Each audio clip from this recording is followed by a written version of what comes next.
My brothers and sisters, someone asked me, is there such thing as soulmates? This is a modern term coined for people to think that you fall in love with the person who is like you based on the soul that they were created with, so they were meant to be for you from the moment they were born. My answer to this is there is no evidence in Islam, the Quran and Sunnah, that this is the case. You're not born for someone by your soul. But yes, there is destiny that Allah guides you with, but you have to do your work as well. What it means, Rasul sallallahu alaihi wasallam did say, souls are like inscripted soldiers. When they meet with one another in your life, you meet each other, the souls meet that are of the same type, they find a connection. And when the souls meet other souls that are of opposing types, they repel each other. The hadith is in Sahih Muslim and Bukhari. You sometimes meet someone for the first time. You may see them and you find a connection. You may talk to them and after a while you find a connection. You may live with them or become friends with them and after a while you find a connection. Or from the moment you see them you find a disconnection.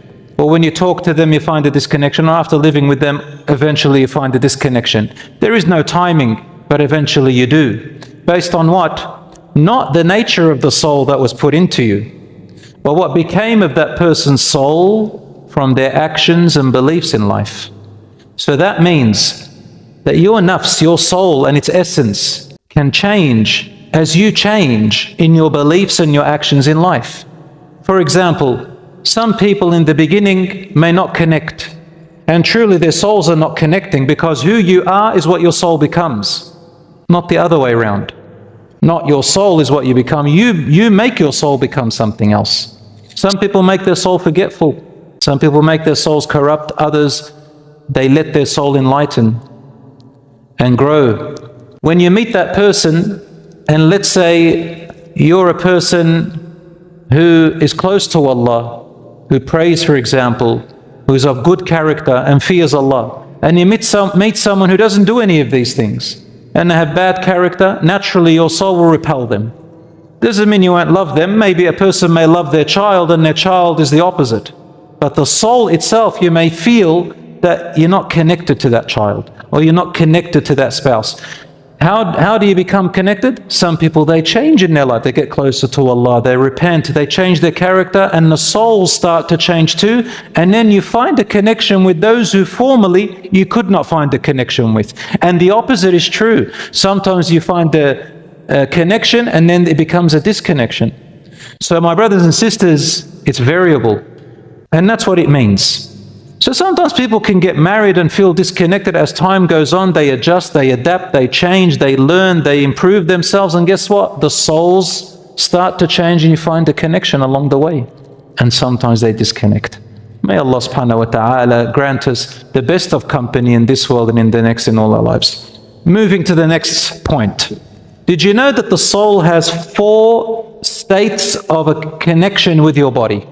4 types of connections. Here they are. Number 1, the first connection of the soul with you is a temporary, full connection.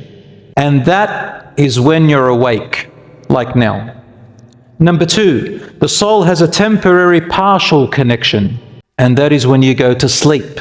The soul partially leaves you. And so you lose your sense of consciousness and feelings. That's part of your soul leaving, but it's still connected partially, but temporarily.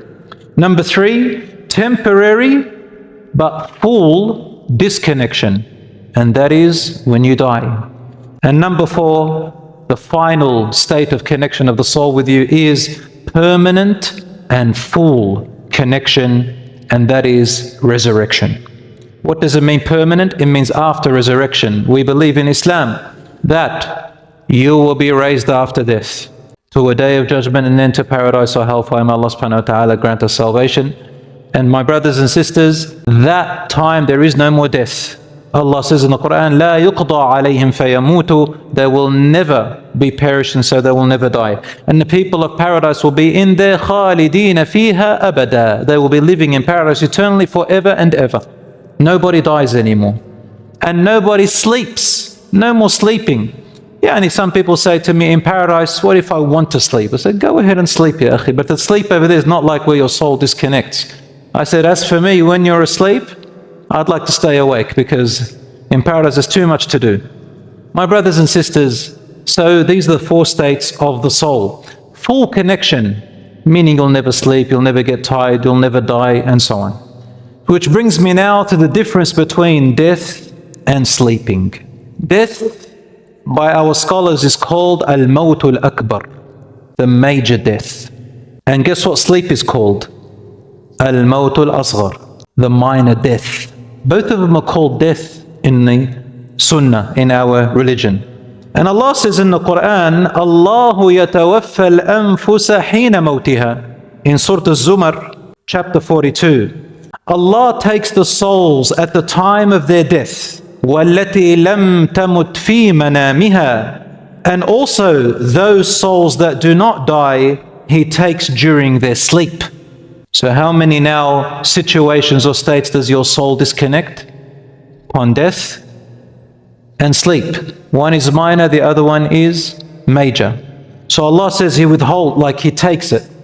Then He keeps فَيُمْسِكُ الَّتِي قَضَى عَلَيْهَا الْمَوْتِ. Then He keeps those for which He has decreed death.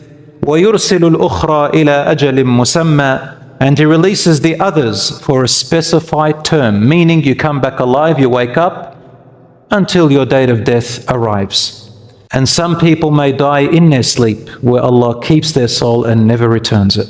Indeed, in that are signs for a people who give thought. What is the thought that we give? That, my dear brothers and sisters, our lives are in the hands of Allah, and that you and I can go back to Allah at any time.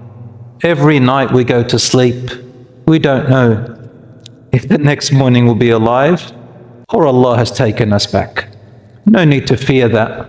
You need to say when you go to sleep, there is a dua, oh Allah, my Lord, if you decide to keep my soul, then keep it while I am righteous and you have forgiven me. And if you decide to bring it back, then bring it back and bless it for me for another day.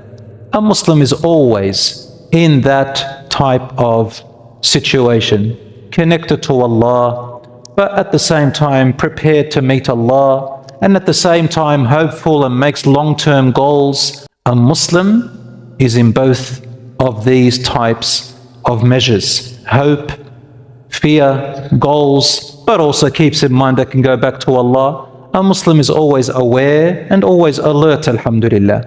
Never too scared and never too hopeful, because both of them are extreme and both of them can ruin you. So a Muslim is balanced, hopeful and fearful, but not too fearful, not too hopeful. And Allah subhanahu wa ta'ala promises those who believe in Him and do righteousness, if you stay that way and you die that way, you are promised salvation and paradise, without a doubt. So why do we say, Insha'Allah? Why do people say, you know, I hope to go to paradise and receive salvation and forgiveness, Insha'Allah? People confuse the word Insha'Allah. They say, if only Allah wills. So that means, if a person thinks about it that way, you would start thinking, that means we live in limbo. I don't know, I'm a Muslim, I'm a believer, I believe in Allah, but yet I don't even know. Am I going to paradise or hellfire? I'm in limbo. Really? If that's your understanding, my brothers and sisters, tonight you're going to correct it, Insha'Allah. That is incorrect. Allah promises those who believe in Him and do righteous deeds, they've got full salvation, entering paradise at any time they die. But why do we say Insha'Allah? Insha'Allah has two meanings in the Quran. The first one is literal, meaning if Allah wills, such and such thing will happen. An unknown future. We say, for example, next week I will go to this such a place, Insha'Allah. Because I don't know if I will or I won't. I might get sick, I might change my mind, isn't that correct? Secondly, Insha'Allah comes in the meaning of confirmation. 100% it will happen. Example is in the Quran, where Allah said to Muhammad sallallahu alaihi wasallam and his companions, when they were trying, you know, in the biography, they tried to go to Mecca when the Meccan disbelievers were still in charge of Mecca, and they wouldn't let them enter. So they were refused. And it was very saddened. The Rasul ﷺ was very saddened, the companions, and Allah promised them, He says, لَتَدْخُلُنَّ الْمَسْجِدَ الْحَرَامَ إِنْ شَاءَ اللَّهُ آمِنِينَ. You will enter the sacred house in the future, Insha'Allah, in security and peace and so on. Then they entered it. Here, Insha'Allah means with a promise. So that's what it means. Because brothers and sisters, and even with the promise, can you enter without Allah's will? No. So we say Insha'Allah, meaning when Allah wills, meaning because Allah willed it, you will enter. There is a third meaning to Insha'Allah. You and I right now are believers, alhamdulillah. Alhamdulillah, we believe in the Quran, we believe in Allah, correct? Alhamdulillah, we're safe right now. But do you know what will become of you in years to come? Then we hear about people who used to be on the really corrupt and bad side. Anytime they die, they might end up in hellfire, but then later on they change, they believe in Allah, they follow righteousness, they fix their deeds, and suddenly they're in paradise. And the opposite is true. People will be following truth and righteousness, and then later on you find that they left their deen. Subhanallah. So we don't know what decisions we'll make later on. But if you die this way, you are promised, guaranteed. So rest, my dear brother and sister. Be assured that alhamdulillah, Allah will never tell you something and go against it. Ever. 122 passages in the Quran, He promises and guarantees. And Allah says, أَفَنَجْعَلُ الْمُسْلِمِينَ كَالْمُجْرِمِينَ مَا لَكُمْ كَيْفَ تَحْكُمُونَ. What? You think that we will equate between those who submit to Allah and those who go against and rebel against Allah? You think we'll equate them? مَا لَكُمْ كَيْفَ تَحْكُمُونَ. What's wrong with you? How do you judge? Allah promises these, and He says, and He won't equate you with others, so He assures you, my dear brothers and sisters. And at the time of death, the Rasul ﷺ said, مَنْ أَحَبَّ لِقَاءَ اللَّهِ أَحَبَّ اللَّهُ لِقَاءَهُ. Whoever loves to meet Allah, Allah loves to meet him or her. It doesn't mean that you love death. Nobody likes death. Not even Allah likes death.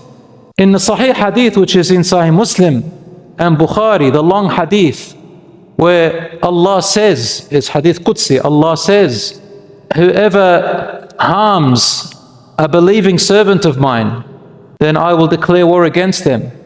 And my servant doesn't come closer to me with something more beloved to me than the compulsory actions that I have commanded him to do, or her. And then he or she continues to get closer to me with voluntary acts which I didn't command, but he does them out of my love, until I begin to love him or her in a special way. And when I love them, I become their sight and their hearing and their feet and their hands, metaphorically speaking, meaning they'll be guided.